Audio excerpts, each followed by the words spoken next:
আসসালামু আলাইকুম, কেমন আছেন সবাই? চিনাত অ্যাডভেঞ্চারের আমি চিনাত বলছি। আমার আজকের এই ভিডিওটা একটু ছোট্ট একটা ভিডিও তৈরি করেছি। আর এখানে আমি শ্বশুরবাড়িতে প্রথম আমার এই ভিডিওটা করেছি আর আমার ইউটিউব চ্যানেলের জন্য।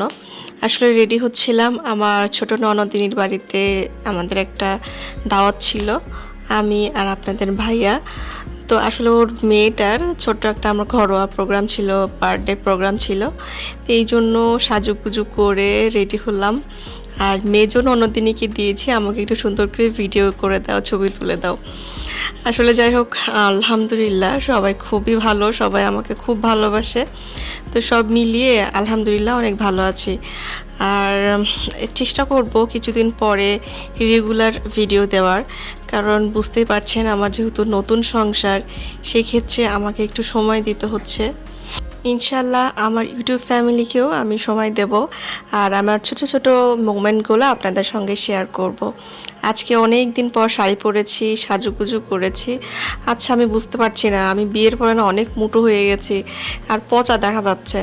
আসলে জানি না ওয়েট কবে কমবে, তবে চেষ্টা করব ওয়েট কমানোর। কিন্তু শ্বশুরবাড়িতে খালি খাই দাই ঘুমাই, এই তো। আসলে আমার শাশুড়ি মা কিন্তু অনেক ভালো, সে আসলে সুন্দর সুন্দর রান্না বা সুন্দর সুন্দর খাবার আমার জন্য রেডি করে।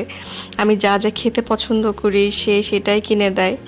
তো যাই হোক, সাজুগুজু শেষ আমার, আর আমি আর আপনার ভাইয়া আপনাদের মানে দাওয়াতের আমাদের আসলে সেই বাড়িতে যাচ্ছিলাম। তো যাওয়ার আগে মনে করলাম একটু ভিডিও করে নেই।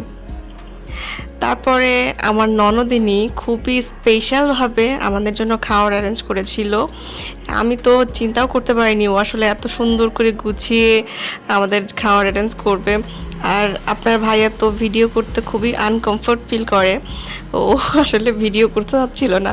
আমি বললাম যে দেখো, এই মোমেন্টটা সারা জীবন একটা ক্যাপচার করে রাখবো, আর ইউটিউবে ভাবছি একটা ছোট্ট ভিডিও করবো, এই জন্য ভিডিও করছি। তো যাই হোক, ও তাড়াতাড়ি করছিল, বের হয়ে যাবে, ওর কাজ ছিল খুব জরুরি। তো খাওয়া দাওয়া মাত্র আমরা শুরু করব।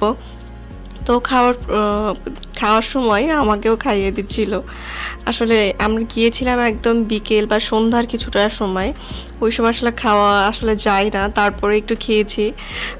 মাশাল্লাহ খুব সুন্দর রান্না করেছিল। আর থ্যাংক ইউ ননদিনী, আমাদের এত স্পেশাল ফিল করানোর জন্য।